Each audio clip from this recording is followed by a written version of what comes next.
Nous vous saluons dans le nom du Dieu Trinitaire, Père, Fils et Saint-Esprit, qu'on ose adorer à cause de sa grâce infinie exprimée envers nous en Jésus-Christ. Nous vous invitons à vous joindre à nos 3 églises, l'Église évangélique baptiste d'Ottawa, l'Église missionnaire évangélique baptiste de l'Outaouais et l'Église évangélique baptiste d'Orléans, pour écouter avec nous la lecture de la parole de Dieu, pour entendre la prédication qui nous dirigera à adorer Jésus-Christ et pour lever des chants de louange et des prières à notre Dieu miséricordieux. Que tout ce que nous faisons lui rende la gloire qui en est seul digne. Nous commençons par chanter la gloire de notre Dieu créateur, qui a non juste créé la terre et tout ce qu'elle renferme, mais qui a aussi, par la nouvelle naissance en Jésus-Christ, créé en nous qui croyons la vie éternelle. Louons ensemble l'Éternel. Peuple de Dieu, nous allons adorer ce matin. Encore une fois, je vais vous inviter à vous mettre debout et à chanter de toute votre force. Le Seigneur a été bon envers vous cette semaine et il mérite notre adoration. Là où 2 ou 3 sont assemblés, en son nom, il est là pour bénir. Réjouissons-nous.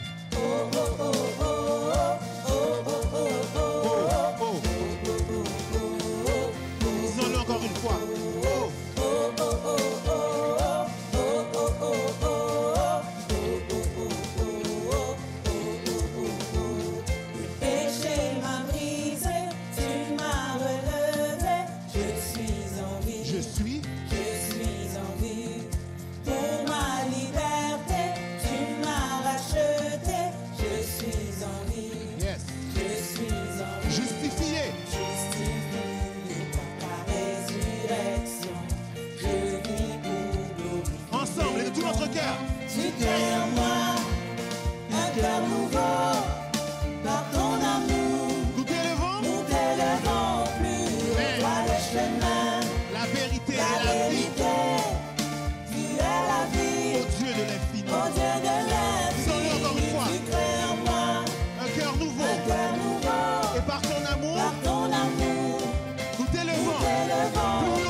Célébrez avec nous.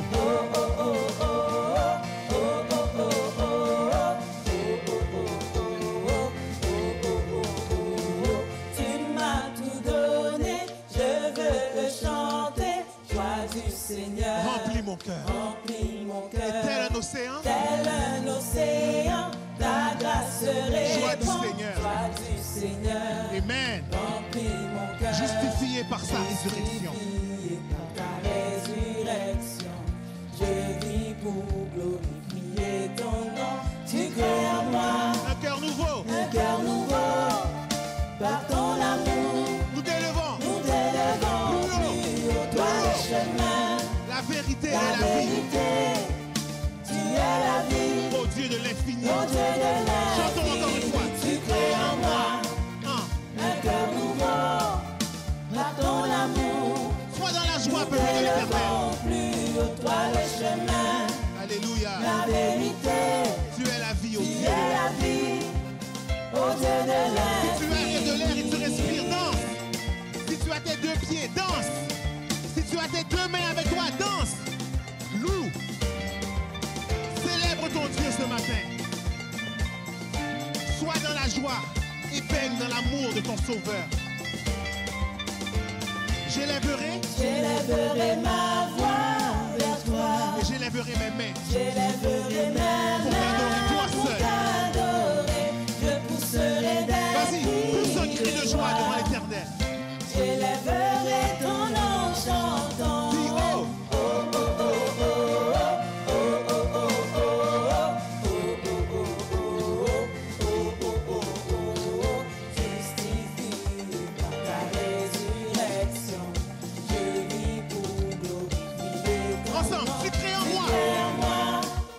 Un cœur nouveau, par ton amour, nous t'élevons, plus haut, toi le chemin, la vérité. Oh oui Seigneur, tu es la vie, ô Dieu de l'infini, tu crées en moi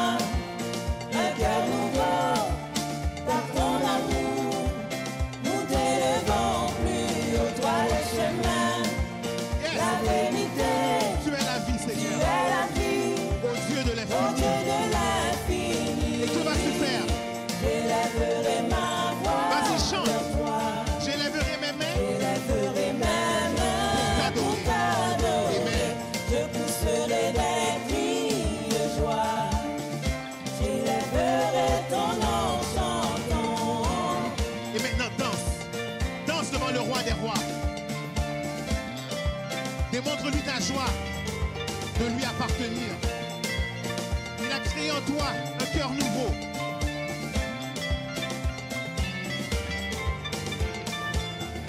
J'élèverai ma voix vers toi. Et j'élèverai mes mains J'élèverai ma pour t'adorer toi main seul. pour t'adorer. Je pousserai des cris de joie. J'élèverai ton nom chantant. Dis-le une dernière fois, j'élève. J'élèverai ma voix vers toi. J'élèverai ma main pour t'adorer. Je pousserai des cris de joie. Pousserai des cris de joie. Soyez bénis, gloire à Dieu. Ton nom chantant.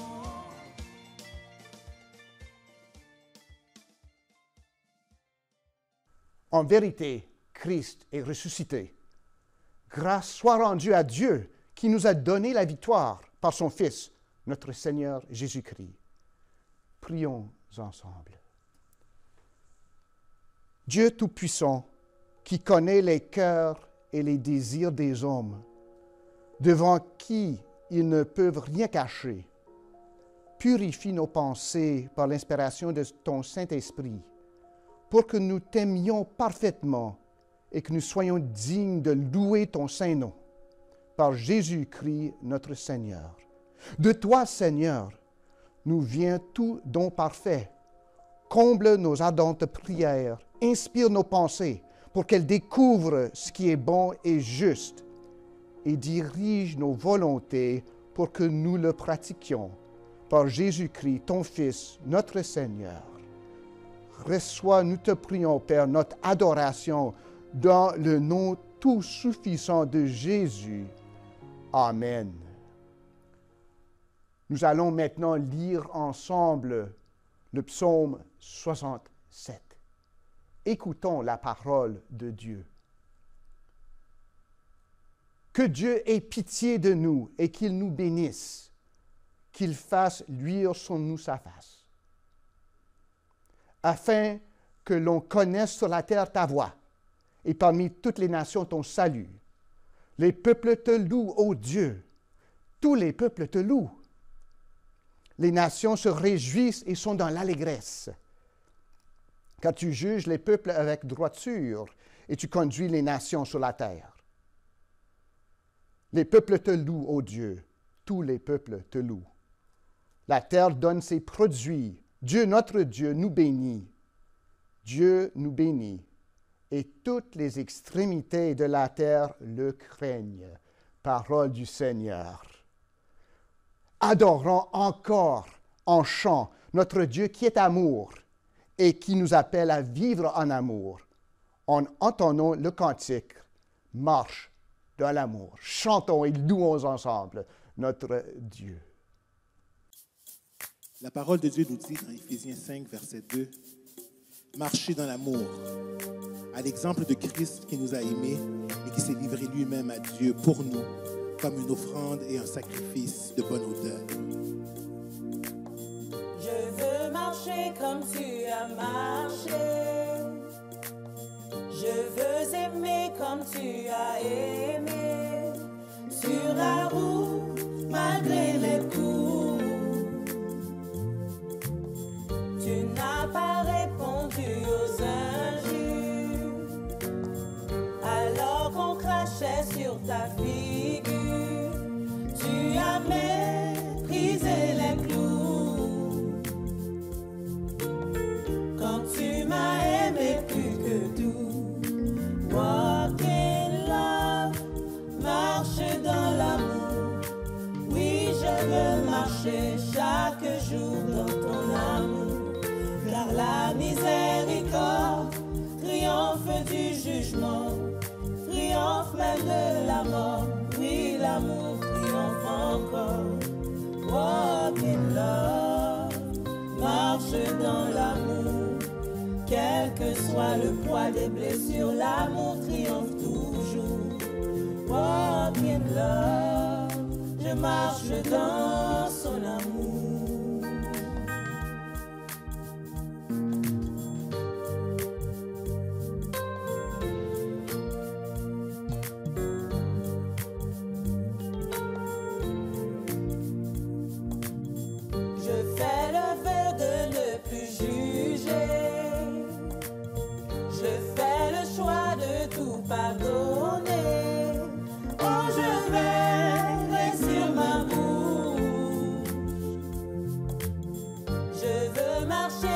tu as marché. Je veux aimer comme tu as aimé.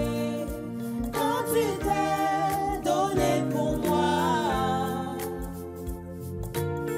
Quand tu m'as aimé à la croix. Walk in love, marche dans l'amour. Oui, je veux marcher chaque jour dans ton amour. Car la miséricorde triomphe du jugement, triomphe même de la mort. Oui, l'amour triomphe encore. Walk in love, marche dans l'amour.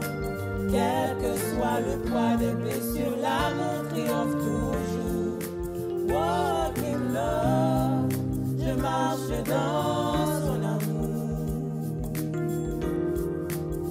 L'amour de Dieu, de loin surpasse ce qu'on peut dire. Un cœur humain, il est plus grand que les espaces, même en la vie, il nous atteint.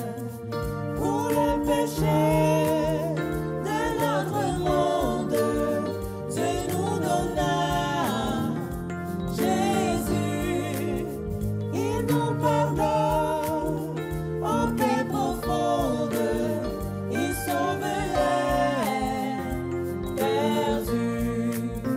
L'amour de Dieu, si fort, si tendre, est un amour sans fin. Tel est le chant que font entendre les anges et les saints.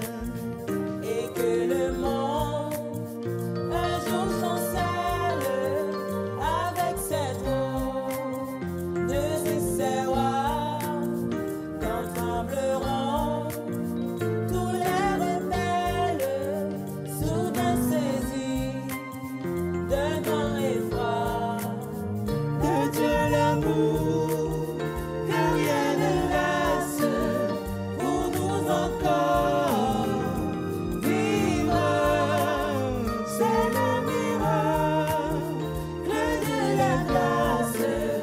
Amen, alléluia.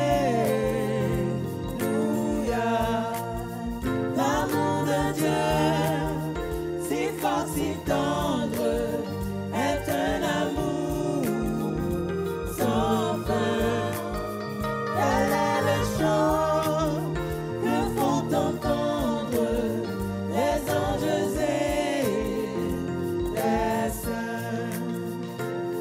Les anges du ciel ne peuvent comprendre cette grâce infinie qui porte mon âme à crier. Hosanna, Hosanna, je suis plus que vainqueur. Oh, je suis plus que vainqueur. Oh, dans cette vallée de l'ombre de la mort, je marche sans trembler, car il est avec moi. Oh, mon Père a déjà visé mon passeport. Là-haut, bras ouverts, et il n'attend que moi.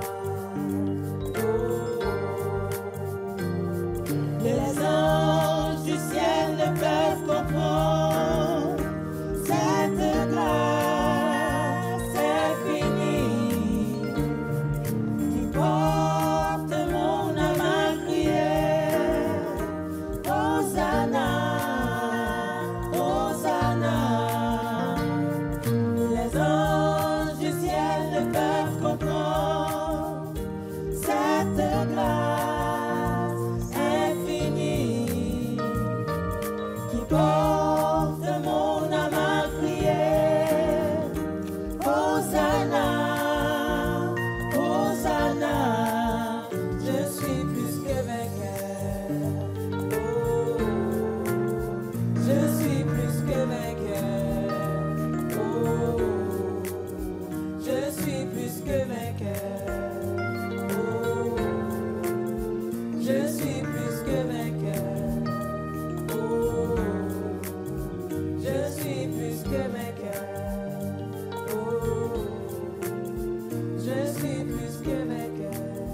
Frères et sœurs, chers amis et visiteurs internautes, nous vous saluons dans le précieux nom de Jésus-Christ ressuscité. Nous vous remercions de votre fidélité pour votre participation semaine après semaine à ce culte en ligne conjoint des églises Egebo, Emebo et Ehebo.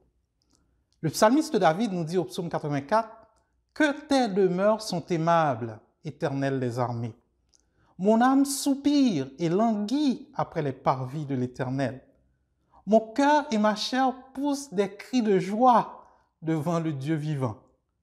Le passereau même trouve une maison et l'hirondelle un nid où elle dépose ses petits.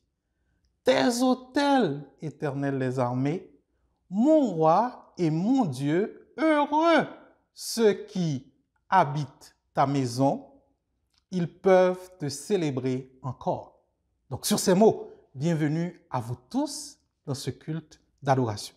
Nous prenons aussi ce moment pour souligner et nous réjouir avec ceux qui fêtent un anniversaire comme un anniversaire de mariage, de baptême, de conversion. Notre prière pour vous, c'est que le Seigneur ajoute non seulement en quantité, mais surtout en qualité à ces années qui passent. Que le Seigneur vous bénisse abondamment.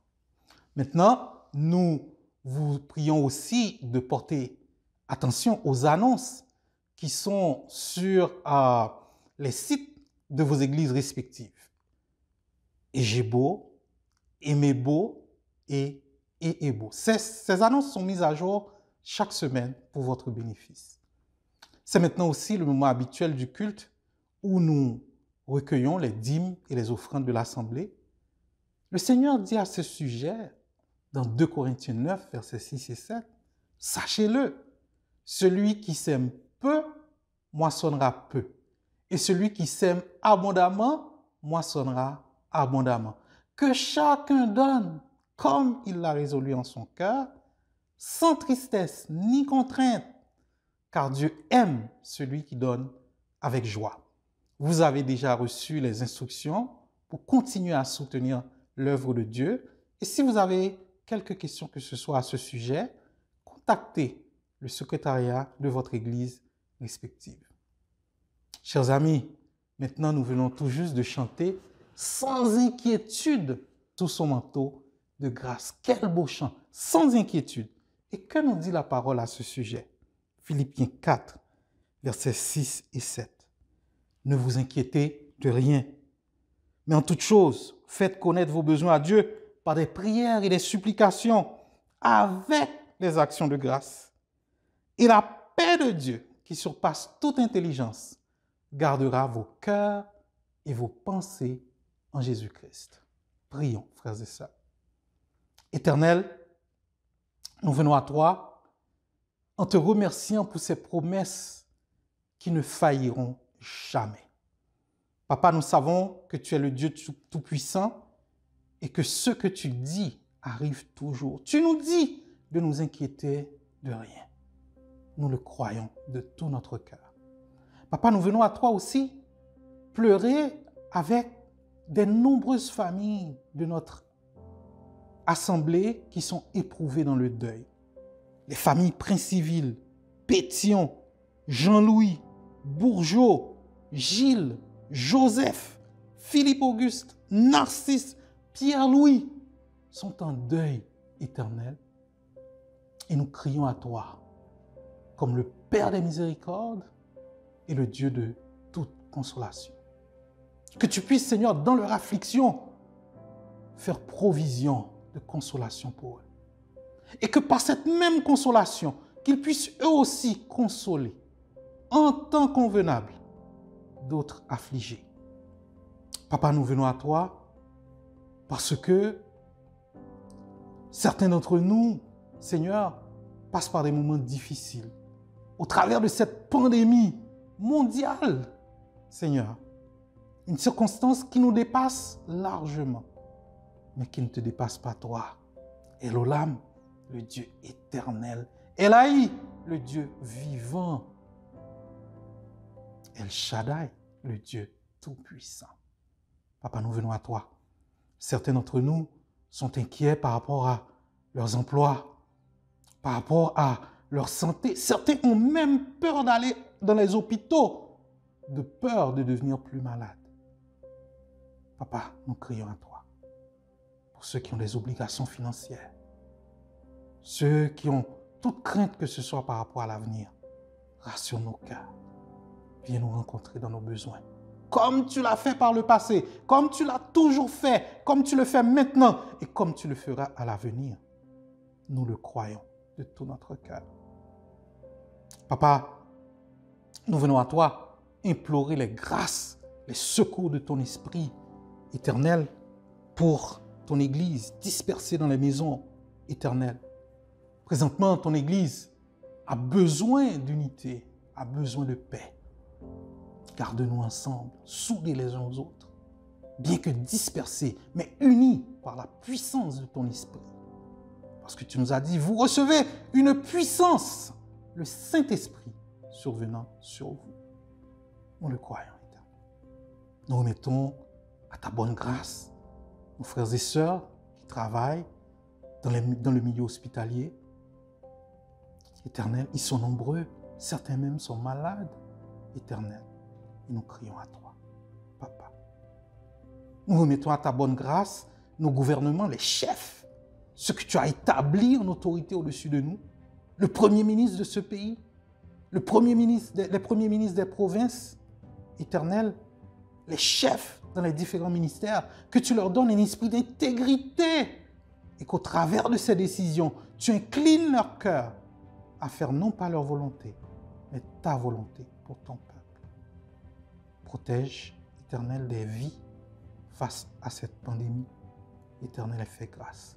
Nous remettons à ta bonne main, Seigneur, le prédicateur du jour, Pasteur Arsène. Cache-le en arrière de la croix.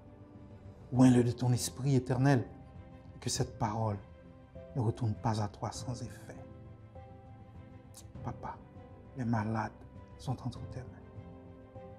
Ceux qui sont perdus sont entre tes mains. Papa, que ce temps de confinement soit un temps de ressourcement spirituel, un temps de renouveau.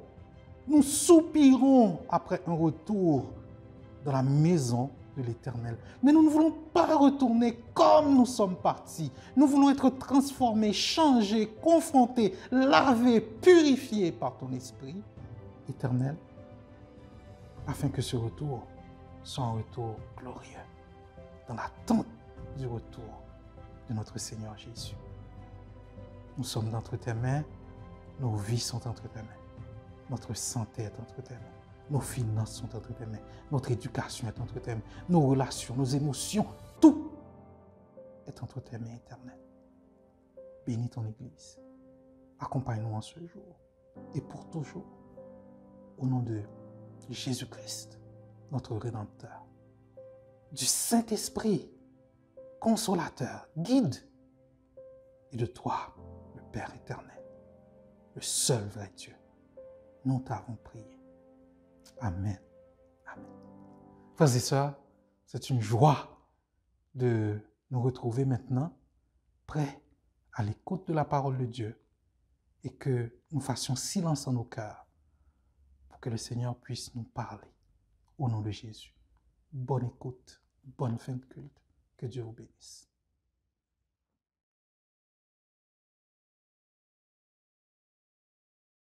Frères et sœurs dans le Seigneur, que la paix et la grâce de Jésus-Christ soient avec vous. Très content de vous retrouver dans un autre culte d'adoration et de louange et d'avoir le privilège de partager l'enseignement de la parole de Dieu avec vous ce matin. Aujourd'hui, je vous parlerai d'un amour éternel, un message qui devrait procurer la paix dans vos tribulations. Je le ferai à partir du texte de Éphésiens, chapitre 1er, les 23 versets de ce chapitre que je lirai pour vous maintenant. Éphésiens, chapitre 1er, versets 1 à 23. Paul, apôtre de Jésus-Christ par la volonté de Dieu, Aux saints qui sont à Éphèse et aux fidèles en Jésus-Christ, que la grâce et la paix vous soient données de la part de Dieu notre Père et du Seigneur Jésus-Christ. Béni soit Dieu, le Père de notre Seigneur Jésus-Christ, qui nous a bénis de toutes sortes de bénédictions spirituelles dans les lieux célestes en Christ. En lui, Dieu nous a élus avant la fondation du monde pour que nous soyons saints et irrépréhensibles devant lui, nous ayant prédestinés dans son amour à être des enfants d'adoption par Jésus-Christ, selon le bon plaisir de sa volonté, à la louange de la gloire de sa grâce qu'il nous a accordée en son bien-aimé. En lui, nous avons la rédemption par son sang, la rémission des péchés, selon la richesse de sa grâce, que Dieu a répandue abondamment sur nous par toute espèce de sagesse, d'intelligence, nous faisant connaître le mystère de sa volonté, selon le bienveillant dessein qu'il avait formé en lui-même, pour le mettre à exécution lorsque les temps seraient accomplis, de réunir toutes choses en Christ, celles qui sont dans les cieux et celles qui sont sur la terre. En lui, nous sommes devenus héritiers, ayant été prédestinés suivant la résolution de celui qui opère toutes choses d'après le conseil de sa volonté, afin que nous servions à la louange de sa gloire, nous qui d'avance avons espéré en Christ. En lui, nous aussi, après avoir entendu la parole de la vérité, l'évangile de votre salut, en lui, vous avez cru et vous avez été scellés du Saint-Esprit qui avait été promis, lequel est un gage de notre héritage pour la rédemption de ceux que Dieu s'est acquis à la louange de sa gloire. C'est pourquoi, moi aussi, ayant entendu parler de votre foi au Seigneur Jésus et de votre charité pour tous les saints, je ne cesse de rendre grâce pour vous, faisant mention de vous dans mes prières, afin que le Dieu de notre Seigneur Jésus-Christ, le Père de gloire, vous donne un esprit de sagesse et de révélation dans sa connaissance, et qu'il illumine les yeux de votre cœur pour que vous sachiez quelle est l'espérance qui s'attache à son appel, quelle est la richesse de la gloire de son héritage qu'il réserve aux saints, et quelle est envers nous qui croyons l'infinie grandeur de sa puissance, se manifestant avec efficacité par la vertu de sa force. Il l'a déployé en Christ, en le ressuscitant des morts, en le faisant asseoir à sa droite dans les lieux célestes, au-dessus de toute domination, de toute autorité, de toute puissance, de toute dignité et de tout nom qui peut se nommer, non seulement dans le ciel présent, mais encore dans le siècle à venir. Il a tout mis sous ses pieds et il l'a donné pour chef suprême à l'Église, qui est son corps, la plénitude de celui qui remplit tout en nous. Parole du Seigneur, et prions. Notre bon Père Céleste en Jésus-Christ, merci pour le privilège, non seulement de pouvoir lire cette parole, de pouvoir l'enseigner à nous-mêmes et à ton peuple, non pas pour connaître encore plus de choses, mais pour connaître comment mieux te servir, mieux vivre pour toi, afin de te plaire dans notre façon de vivre et que toute gloire te revienne, mais aussi pour notre bénédiction à chacun. Ouvre les écluses des cieux pour nous permettre non seulement de délivrer ce message avec grâce, avec simplicité et clarté qui vient de ton onction, mais fais grâce à ton peuple qui écoute, de pouvoir l'écouter et surtout mettre en pratique cette parole dans leur vie. Que ton nom soit glorifié et béni dès avant tous les siècles, maintenant et dans tous les siècles des siècles. Amen. Amen. L'épître aux Éphésiens, chers amis, et j'aimerais préciser tout de suite en le disant que je n'aborderai pas ici la discussion au sujet des destinataires de cette lettre. Vous savez, il y a cette discussion à savoir est-ce que cette lettre a été adressée seulement aux chrétiens de l'église d'Éphèse ou est-ce que c'était une lettre circulaire qui a été adressée aux différentes églises qui se trouvaient dans la région de l'Asie mineure à cette époque-là. Je me garderai d'aborder ce sujet-là aujourd'hui parce que je vais me concentrer sur le thème du message de ce matin. Donc, l'Épître aux Éphésiens aborde le thème de l'unité. Paul, qui est l'auteur de cette lettre, parle de l'unité de deux manières. Dans un premier temps, Paul parle de l'unité où il explique la base de l'unité dans l'Église, avec le verset 10 comme étant le thème central. Le verset 10 nous révèle le plan de Dieu, plan qui vise à réunir toutes choses en Christ. Et dans un deuxième temps, il explique comment maintenir cette unité. Cependant, chers amis, en arrière-plan de ce grand thème de l'unité, on voit le Dieu de grâce qui, dans son plan divin, déballe, si je peux le dire ainsi, déballe son amour envers tous ceux et toutes celles qui lui appartiennent. Ce chapitre sur lequel porte le message d'aujourd'hui se divise en deux parties. Après avoir fait ses salutations typiques à lui-même, Paul, au verset 3 à 14, nous donne une liste de bénédictions immenses. Une liste de bénédictions merveilleuses qui appartiennent à ceux et celles qui sont en Jésus-Christ, qui ont placé leur foi en Jésus, qui sont donc sauvés. Et au verset 15 à 23, Paul loue le Seigneur pour leur foi en Jésus et prie pour ces croyants qui sont en Jésus-Christ. Mais ce que je souhaite que nous voyons ensemble ce matin, en arrière-plan de ce chapitre ou même de ce livre que nous ouvrons devant nous, c'est la motivation de l'amour de Dieu qui dirige cet épître, qui dirige tout le processus de cette unité dont Paul va parler. Et ce que je souhaite également, c'est que vous arriviez à la même conclusion que moi. À la même conclusion, après avoir lu ce texte, après avoir entendu ce message, que vous arriviez à la même conclusion que moi. Et quelle est cette conclusion? La conclusion est la suivante. Si Dieu nous a aimés autant, au point de nous sauver en Jésus-Christ, et là, je réfère à Jean 3, chapitre 16, Jean 3, verset 16, pardon.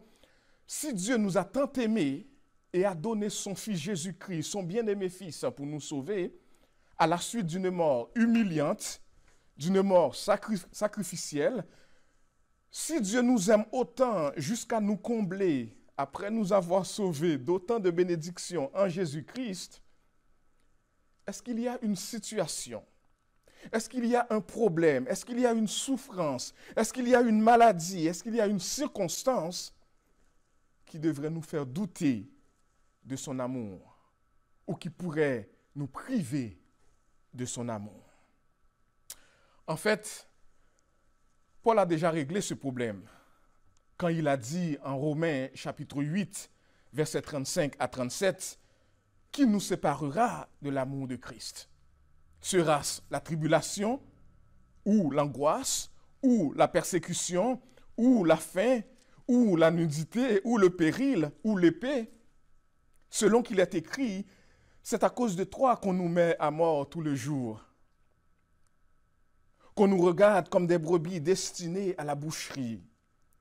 Mais en toutes ces choses, nous sommes plus que vainqueurs par celui qui nous a aimés. » Mais comme c'est souvent le cas, chers amis, comme c'est souvent le cas dans notre vie chrétienne, nous avons tendance à oublier ces vérités fondamentales lorsque surviennent les épreuves, lorsque surviennent les tribulations, les malheurs dans notre vie, ou dans la vie des gens qui sont chers à nous. Lorsque les problèmes frappent à nos portes, nous avons tendance à oublier ces bénédictions de Jésus dans nos vies. Ainsi, un rappel de la profondeur, de l'amour éternel de Jésus pour nous qui sommes les siens peut être très salutaire. Et j'aimerais m'adresser, alors que je commence ce message, j'aimerais m'adresser à vous, frères et sœurs en Christ, qui souffrez maintenant.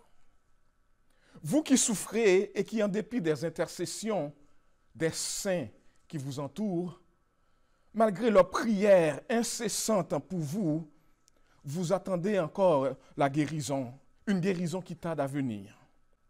Le cancer menace encore votre vie.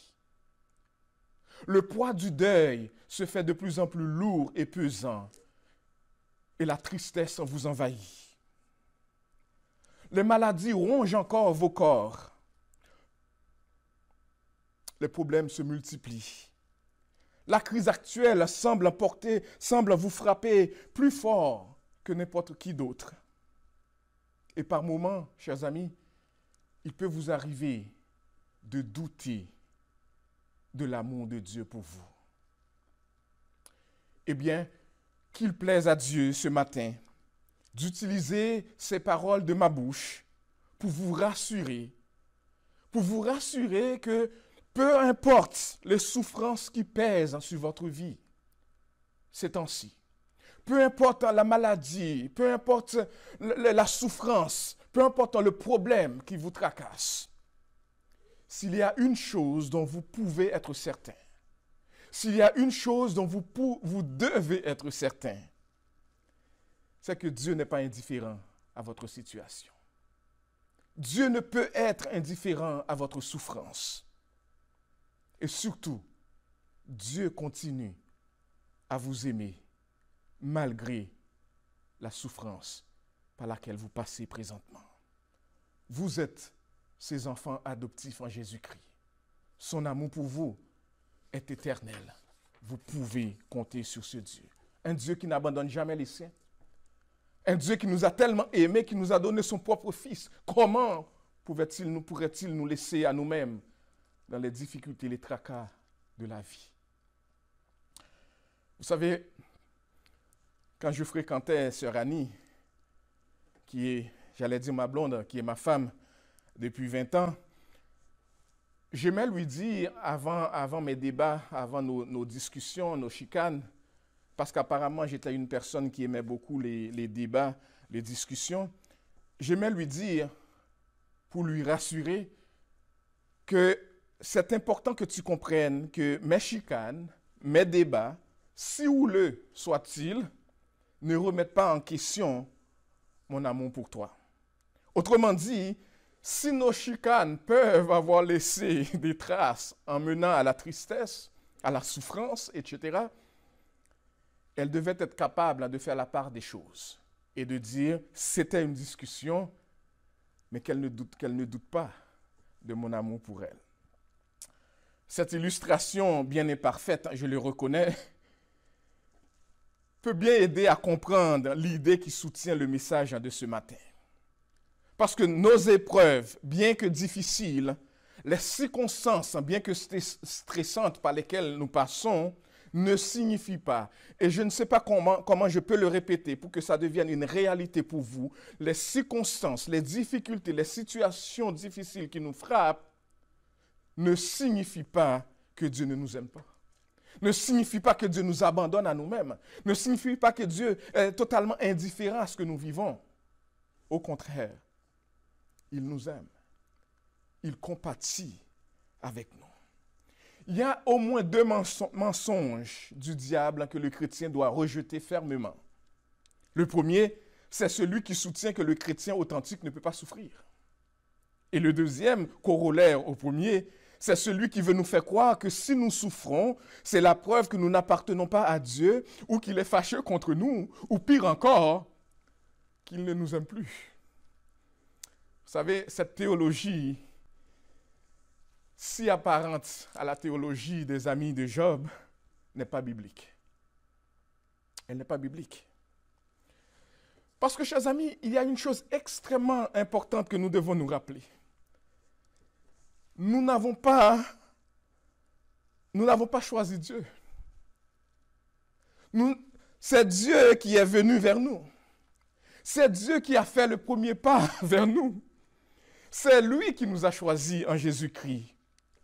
Il nous a choisis quand nous-mêmes, nous ne pensions même pas à lui. Quand nous ne le cherchions même pas. Nous étions perdus dans nos péchés. La Bible nous dit que nous étions comme des brebis errantes. C'est Dieu qui est venu vers nous en Jésus-Christ. Il nous a sauvés par grâce, par le moyen de la foi. Et même la foi qui nous a appelés, qui nous a amenés à accepter la grâce, la Bible nous dit que c'est un don de Dieu, c'est un cadeau qu'il nous fait. Notre foi repose entièrement sur l'œuvre de Dieu et non sur quelques fondements instables de nous-mêmes. Tout est l'œuvre du Seigneur, en accord avec son plan, un plan arrêté selon la parole de Dieu dès avant la fondation du monde. C'est lui qui nous a choisis. La foi est créée par Dieu. Elle n'est pas le produit d'un effort humain, c'est un don de la grâce de Dieu, selon Hébreux chapitre 12, versets 1 à 2. Jésus est le chef de la foi et celui qui l'amène à la perfection. Toute la vie du chrétien doit être vécue dans la foi, malgré les circonstances et les épreuves qui viennent de moment à d'autre. Et c'est important pour nous, chers amis, de comprendre l'amour de Dieu et de dépendre de l'amour de Dieu en tout temps, en toutes circonstances. C'est aussi important de comprendre et de saisir toute la profondeur, tout ce qui vient avec cet amour de Dieu. Et une des manières que Dieu manifeste son amour pour nous, c'est dans la prédestination. En nous adoptant en Jésus, Dieu nous fait privilège de jouir de l'intimité de la famille céleste. Pouvez-vous l'imaginer? Nous sommes membres de la famille céleste. Nous avons maintenant un lien filial avec Dieu. C'est ce qu'il a fait de nous en Jésus-Christ, ses enfants adoptifs. Mais en plus de d'avoir fait le premier pas vers nous et de nous avoir sauvés en Jésus-Christ avant la fondation du monde, ce que l'on appelle la prédestination souveraine, il continue de renouveler sa bonté à notre endroit, de nous témoigner sa miséricorde. Il associe sa grâce et sa miséricorde en notre avantage. Vous vous rappelez l'enseignement de Pasteur Gordon la semaine passée? En associant sa grâce et sa miséricorde, il nous donne ce que nous ne méritons pas, qui est sa grâce. Il nous donne la vie éternelle, le salut en Jésus-Christ. Et dans sa miséricorde, il ne nous donne pas ce que nous méritions, la mort éternelle, une vie loin de Dieu, loin de sa présence, qui serait le salaire de notre péché. Il nous donne ce que nous ne méritons pas, il nous donne la grâce, et il ne nous donne pas ce que nous méritions, ce que nous mériterions, qui serait la mort éternelle. Quel échange, et quelle grâce, et quelle miséricorde. C'est en lui, en Jésus-Christ, c'est lui qui, en Jésus-Christ, a fait tomber le mur de séparation qui nous séparait de lui et qui nous donne maintenant un libre accès en sa présence. Nous n'avons rien fait pour cela. Son amour a tout motivé. Et chers amis, aucune œuvre de notre part ne nous aurait valu sa grâce ou sa miséricorde. Ce n'est pas à cause de notre éducation, ce n'est pas à cause de notre héritage familial, ce n'est pas par les œuvres afin que personne ne se glorifie.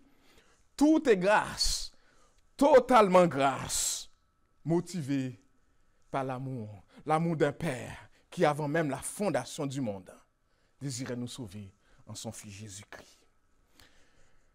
Et comme si cela n'était pas suffisant, comme si ce n'était pas assez de nous avoir sauvés en Jésus-Christ, et comme si ce n'était pas assez de renouveler sa bonté envers nous chaque jour, Dieu nous comble de bénédictions en raison du salut qu'il nous donne en Jésus. Voyons les explications de Paul dans le texte que nous avons lu. Les premiers mots du verset 3, les premiers mots représente une explosion de louange, une explosion de joie de la part de l'apôtre. Il dit, « Béni soit Dieu, le Père de notre Seigneur Jésus-Christ, qui nous a bénis de toutes sortes de bénédictions spirituelles dans les lieux célestes en Jésus-Christ. » Toutes sortes de bénédictions spirituelles dans les lieux célestes en Jésus-Christ. Pardon.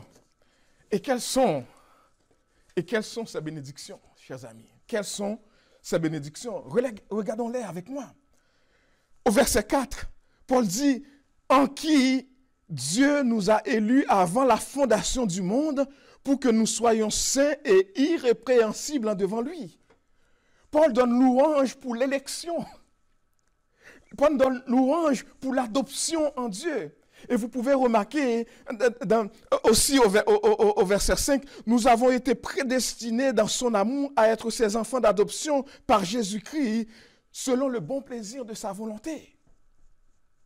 Et ce que le verset 5 nous fait comprendre, c'est que Dieu nous a choisis non seulement pour notre salut, mais aussi pour une vie sainte, une vie conforme à l'image de Jésus-Christ, une vie qui lui plaît, et une vie qui lui plaît même dans l'épreuve, même dans les circonstances difficiles. Extraordinaire. Le verset 5 encore nous dit, il donne des louanges pour sa bienveillance, pour la bienveillance de Dieu envers nous, de sa volonté qui se manifeste, du fait qu'on peut célébrer la grâce en Jésus.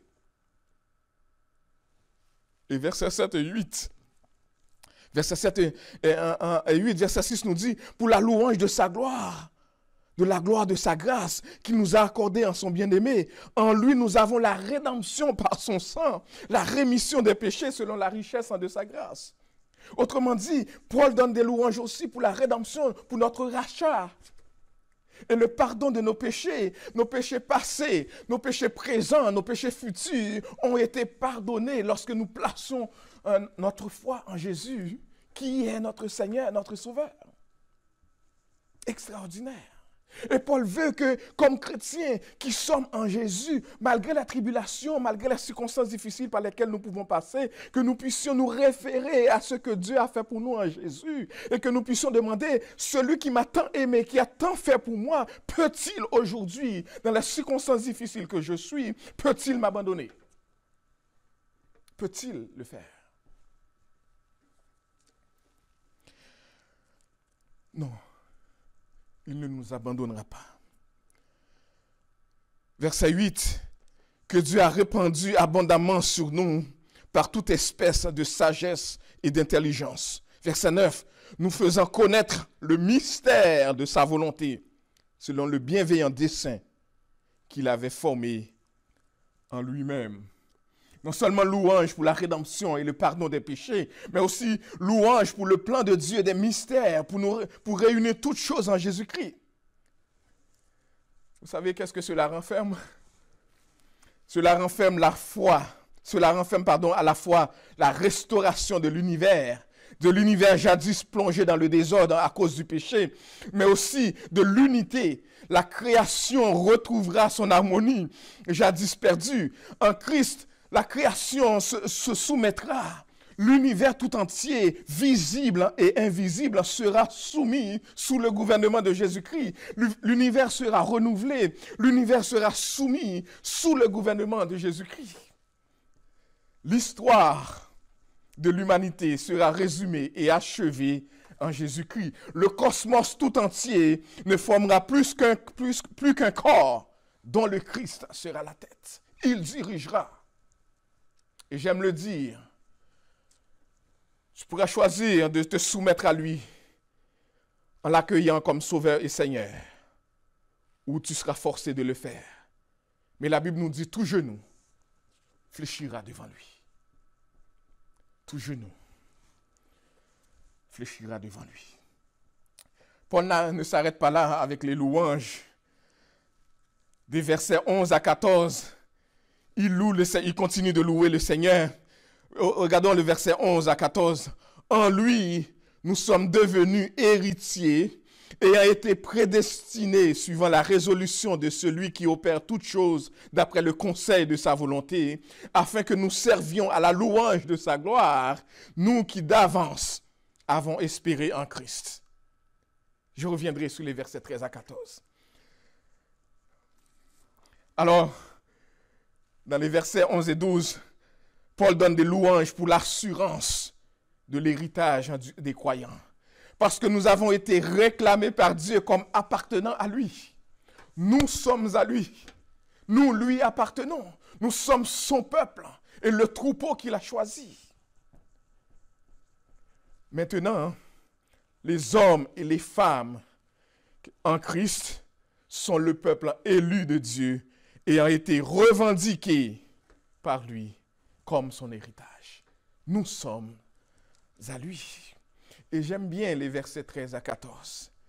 J'aime bien les versets 13 à 14. Le texte nous dit, en lui, après avoir entendu la parole de la vérité, l'évangile de votre salut, en lui, vous avez cru et vous avez été scellés du Saint-Esprit qui avait été promis, lequel est un gage de notre héritage pour la rédemption de ceux que Dieu s'est acquis à la louange de sa gloire. Amen. Nous avons été scellés de son sceau, le sceau du Saint-Esprit. Il faut que je vous explique cela parce que c'est tellement important de le saisir. Vous savez, le sceau, c'était le cas dans le temps. Lorsqu'on achetait quelque chose, le propriétaire qui achète met son sceau. Et à partir du moment qu'il met son sceau sur la chose qu'il vient d'acheter, eh bien, ça lui appartenait. Personne ne pouvait le réclamer, personne ne pouvait plus l'acheter. Eh bien, le sceau que l'acheteur posait sur une marchandise qu'il venait d'acquérir indiquait le changement de propriétaire. Personne n'avait plus le droit de toucher à ce qui était ainsi marqué. Vous savez qu'est-ce que ça veut dire? Le Saint-Esprit est le sceau par lequel Dieu nous a marqués comme étant appartenant à lui. Nous sommes à lui. Et le texte nous dit, regardez bien ceci, le texte nous dit, le Saint-Esprit est le gage. Le Saint-Esprit est la garantie sur notre salut. Le Saint-Esprit est la compte. Le Saint-Esprit est l'avant-goût de la délivrance que Jésus nous a acquise par sa mort et sa résurrection. Le Saint-Esprit, c'est la mise de fonds que Jésus a placée sur notre vie, au point que personne ne peut nous faire dévier et nous réclamer parce que nous appartenons à Dieu en Jésus-Christ. Quel réconfort, quel espoir, quelle espérance, quelle garantie. Le Saint-Esprit atteste que nous lui appartenons. Nous sommes à lui. Ce qui explique que l'œuvre du salut de Dieu en Christ pour nous est authentique, parfait et ne peut plus être mis en doute.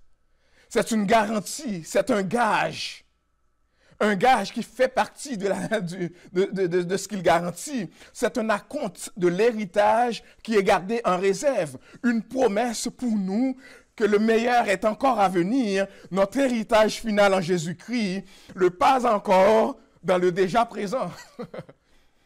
Le pas encore, ce qu'on attend encore, l'arrivée finale de pouvoir jouir de l'héritage dans la vie éternelle qu'on attend encore, mais qu'on a déjà commencé dans la vie éternelle qui a commencé dès notre conversion, dès notre vie en Jésus-Christ. Nous marchons déjà en Jésus, mais il y a encore beaucoup plus qui nous attendent. Et cela viendra. Et cela viendra lorsque nous aurons à vivre avec lui pour l'éternité. Là où il n'y aura plus de tribulation, plus de maladie, plus de peur, plus de souffrance, plus de cancer. Dans l'éternité céleste, avec lui. C'est John Stott qui a dit ceci. Le Saint-Esprit n'est pas seulement la promesse de Dieu.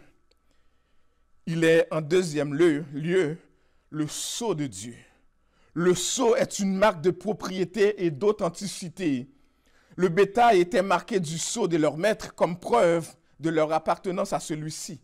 Mais de tels sceaux laissaient une empreinte externe, tandis que le sceau de Dieu s'imprime dans le cœur. Dieu met son Saint-Esprit, son esprit, en chacun des siens pour graver en eux sa marque de propriété. Nous sommes à lui. Quel amour éternel. Quelle garantie. En tout ceci, chers amis, Paul semble nous dire, si nous pouvions comprendre l'amour de Dieu pour nous, à sa vraie dimension, à sa juste valeur, et dans sa toute profondeur, nous serions toujours en action de grâce devant lui, en dépit des circonstances. Et nous ne douterions jamais de cet amour, malgré les souffrances, malgré les tribulations, malgré les dures épreuves par lesquelles nous passons.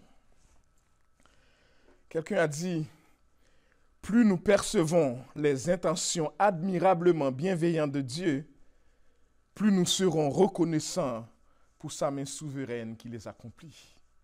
C'est vrai. C'est vrai. Et chers amis, alors que vous pouvez maintenant comprendre, après avoir pris le temps de leur rappeler toutes les bénédictions spirituelles qui fait partie du package que nous avons lorsque nous mettons notre foi en Jésus-Christ, Paul va passer à une autre phase, ce que j'ai appelé la deuxième étape de ce chapitre. Alors, vous pouvez comprendre ce qui se passe dans cette deuxième partie du chapitre à partir du verset 15. Paul apprend que les chrétiens d'Éphèse ont bien saisi le message de l'Évangile. Non seulement qu'ils l'ont bien saisi, mais aussi qu'ils le mettent en pratique dans leur vie, au point qu'ils témoignent de l'amour les uns envers les autres. En conséquence de cet évangile qu'ils ont très bien compris.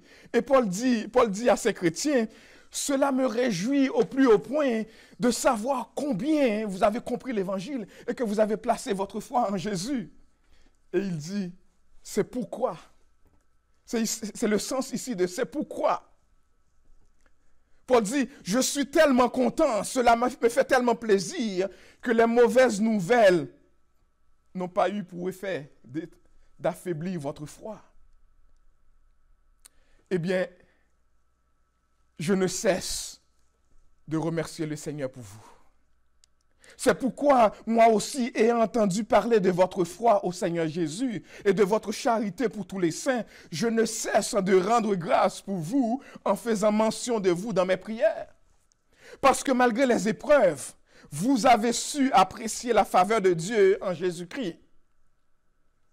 Et c'est ce que Dieu attend de chacun d'entre nous.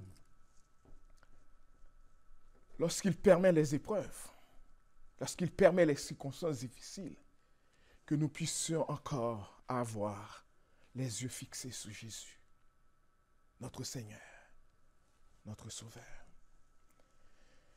Après avoir rendu action de grâce pour leur foi et leur amour, Paul prie et intercède pour ses croyants. Et voici, chers amis, qu'est-ce qu'il demande pour eux dans leurs prières, dans ses prières. Dans ses prières, Paul dit que le Dieu de notre Seigneur Jésus-Christ, le Père de gloire, vous donne un esprit de sagesse et de révélation dans sa connaissance. Verset 17. Autrement dit, que Dieu vous ouvre l'intelligence pour être capable de continuer à comprendre et à saisir la profondeur de sa parole, la profondeur de son amour, malgré les situations. Paul dit au verset 18 qu'il illumine les yeux de votre cœur pour que vous sachiez quelle est l'espérance qui s'attache à son appel, quelle est la richesse de la gloire de son héritage qu'il réserve aux saints. Pour que, lorsque vous comparez les souffrances présentes, lorsque vous les comparez à l'espérance qui vous attend dans l'éternité bienheureuse, que vous soyez dans la joie, malgré ces souffrances, malgré ces épreuves. Paul dit, verset 19, que vous discerniez quelle est envers nous qui croyons l'infinie grandeur de sa puissance, se manifestant avec efficacité par la vertu de sa force. C'est comme si, chers amis, Paul disait, je remercie le Seigneur qui vous a gardé dans la foi et qui vous a fortifié dans vos faiblesses, dans vos maladies, dans vos deuils, et qui vous révèle dans les temps, qui vous relève, dans les temps de découragement. C'est comme si Paul disait, je rends grâce au Seigneur qui, même en ces temps de crise, vous donne de continuer à persévérer dans la foi, à être zélé dans votre foi et à édifier les saints malgré tout. Je prie qu'il n'arrive aucune situation, et c'est Paul qui continue, qu'il n'arrive aucune situation, aucune circonstance, si difficile soit-elle, qui vous amène à douter de l'amour de Dieu envers vous. Vous savez quoi, chers amis? L'homme qui parlait ainsi et qui était aussi content du progrès spirituel et de la foi agissante en des autres, et qui était en reconnaissance devant Dieu pour leur foi ferme. Vous savez, cet homme-là, au moment où il écrivait cette lettre, il était en prison à Rome. Il était en confinement forcé au moment où il écrivait cet épître pour encourager l'unité au sein de l'Église de Jésus-Christ. Alors voyez-vous, pour celui ou celle qui place sa foi en Jésus-Christ, les circonstances ne lui font pas douter, ni remettre en question l'amour de Dieu manifesté en Jésus-Christ en sa faveur. Rien ne lui fait mettre en doute cet amour si grand, si fort, si puissant, manifesté en Jésus-Christ. Et regardez avec moi la dernière section de cette prière. Et j'espère que vous serez aussi enjoués que je le suis à le lire. Regardez avec moi, à partir du verset 20. Il a déployé cette puissance en Christ, en le ressuscitant des morts et en le faisant asseoir à sa droite dans les lieux célestes, au-dessus de toute domination, de toute autorité, de toute puissance, de toute dignité et de tout nom qui se peut nommer, non seulement dans le siècle présent, mais encore dans le siècle à venir. Il a tout mis sous ses pieds et l'a donné pour chef suprême à l'Église, qui est son corps, la plénitude de celui qui remplit tout en nous. Autrement dit, le Christ ressuscité par Dieu, qui déploie à son intention toute sa puissance, et exalté au-dessus de toutes les puissances, est donné chef suprême de l'Église, qui est son corps, et qui est la plénitude, le plérum de celui qui remplit tout en tous. Jésus, chers amis, est la preuve irréfutable de l'ultime amour de Dieu pour nous. En Jésus, nous avons tout. Dieu nous a donné tout ce dont nous avons besoin en Jésus-Christ. Il nous a rachetés et nous a scellés avec la puissance du Saint-Esprit. Paul veut que nous comprenions et apprécions le salut de Dieu en Jésus-Christ, la place que nous avons en tant que peuple de Dieu dans les desseins de Dieu. Ce qui a été fait en Christ est à notre avantage. La puissance de Dieu en lui est disponible pour ceux qui croient. Verset 19. Et la domination du Christ sur l'univers est à notre privilège, notre bien, à notre joie. Et si les gens de cette époque qui vivaient aussi de la souffrance, pouvaient comprendre et saisir l'importance de ces messages et de l'amour de Dieu malgré les tribulations et les circonstances difficiles, nous aussi aujourd'hui, nous pouvons le faire et placer toute notre confiance en Jésus-Christ. C'est mon message pour vous également aujourd'hui. Chers amis, je le sais, mes collègues, Pasteur Guy, Pasteur Josué, mes autres collègues pasteurs et moi, qui avons pu visiter certains d'entre vous ces derniers jours, nous savons que certains d'entre vous souffrent beaucoup, physiquement, mentalement et même spirituellement. Mais ma prière pour vous, c'est que devant ces circonstances qui vous dépassent, que Dieu vous donne la force de toujours regarder à Jésus. Lorsque les diagnostics de cancer et de maladies incurables sont annoncés, que Dieu vous donne de faire confiance dans l'œuvre et dans la personne de Jésus de Nazareth. Quand les problèmes semblent se donner tous rendez-vous chez vous et vous ne savez quoi faire, j'aimerais vous inviter à compter et à appeler au secours de Jésus. Jésus, ce nom si bon et si doux. Jésus, ce merveilleux don. Jésus, ce suprême rançon. Qu'il soit adoré dans votre vie pour toujours. Gloire à toi, l'agneau sacrifié au siècle des siècles. Jésus, chers amis, est ce rocher stable au milieu des flots de la mer de la vie, qui est toujours avec nous et qui reste toujours fidèle. Dans les maladies, dans les souffrances, dans le deuil, comme devant les problèmes, nous pouvons compter toujours sur lui. Nous pouvons faire confiance à lui. N'oublions pas, il nous aime d'un amour éternel. Et que ces paroles puissent nous réconforter ce matin, pour que nous sachions placer notre foi, non pas dans ces circonstances autour de nous, mais en Jésus-Christ, le rocher suprême. Que Dieu vous bénisse abondamment. Prions le Seigneur. Notre bon Père Céleste en Jésus-Christ, merci de nous avoir donné le privilège de t'adorer, d'adorer Jésus ce matin, encore une fois, confinés dans nos maisons, mais quand même dans la joie de pouvoir le faire. Et merci de nous avoir envoyé le message de ta parole pour nous rappeler combien tu nous aimes et tout ce qui vient avec cet amour. Tu nous as aimés au point que tu as donné ton bien-aimé Fils Jésus-Christ.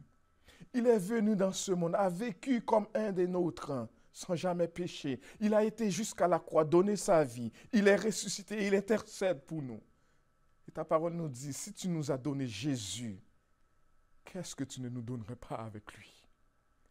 Fais-nous grâce au Père, que même dans les circonstances les plus dures, les plus difficiles que nous aurons à rencontrer dans ce monde, que rien ne vienne nous faire douter de l'amour infini, l'amour puissant et grand que tu nous as démontré en Jésus.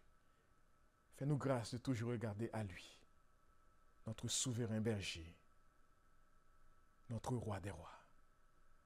À lui toute la gloire, tout l'honneur, au siècle des siècles. Amen. Et je vous invite maintenant, peuple de Dieu, à profiter de cette bénédiction spéciale que va nous offrir l'équipe de louange des Mébo, que je vous invite à écouter ensemble.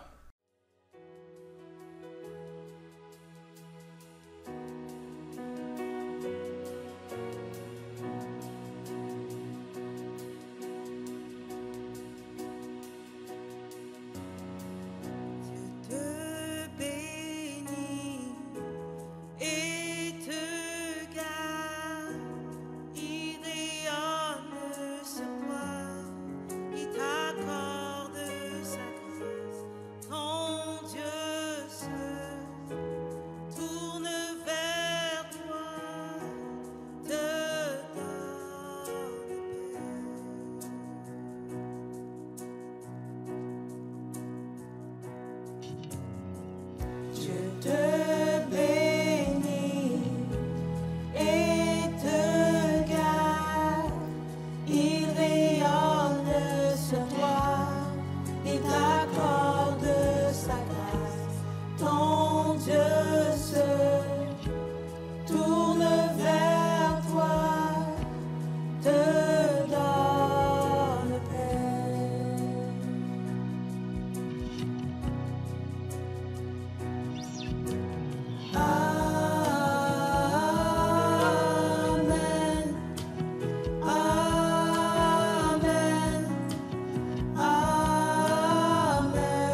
que sa faveur reste sur toi pour plus de 1000 générations, sur ta famille et tes enfants et les enfants de leurs enfants, que sa présence t'environne, là avec toi, à tes côtés, que le tison il t'entoure, il est pour toi, il est pour toi, dès le matin jusqu'au coucher, à chaque pas, veille sur toi, dans tes larmes et dans la joie, il est pour toi, il est pour toi, il est pour toi, il est pour toi, il est pour toi, il est pour toi.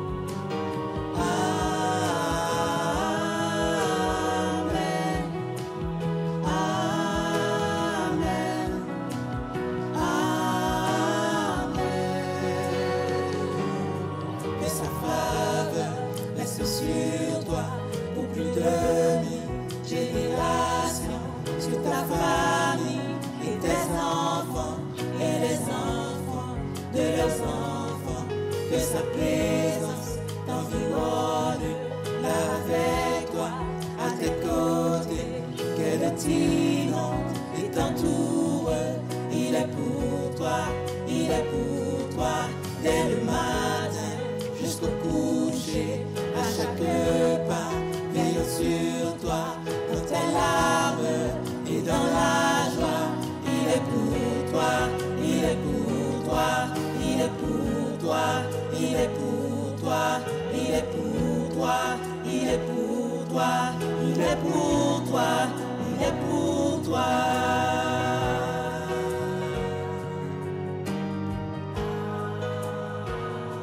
Recevons maintenant la bénédiction. Vous donc, bien-aimés, qui êtes avertis, mettez-vous sous vos gardes, de peur qu'entraînés par l'égarement des impies, vous ne veniez à déchoir de votre fermeté. Mais croissez dans la grâce et dans la connaissance de notre Seigneur et Sauveur Jésus-Christ. À lui soit la gloire, maintenant et pour toute l'éternité. Amen. Allez, avec la paix du Seigneur, que Dieu vous bénisse abondamment. Reste sur toi pour plus de 1000 générations, sur ta famille et tes enfants et les enfants de leurs enfants, que sa faveur reste sur toi pour plus de 1000 générations, sur ta famille et tes enfants et les enfants de leurs enfants, que sa présence t'environne, là avec toi, à tes côtés, que le tison il t'entoure, il est pour toi, il est pour toi, dès le matin jusqu'au coucher, à chaque pas, veille sur toi, dans tes larmes et dans la joie, il est pour toi, il est pour toi, il est pour toi, il est pour toi. Il est pour toi, il est pour toi.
Je dois seul Dieu.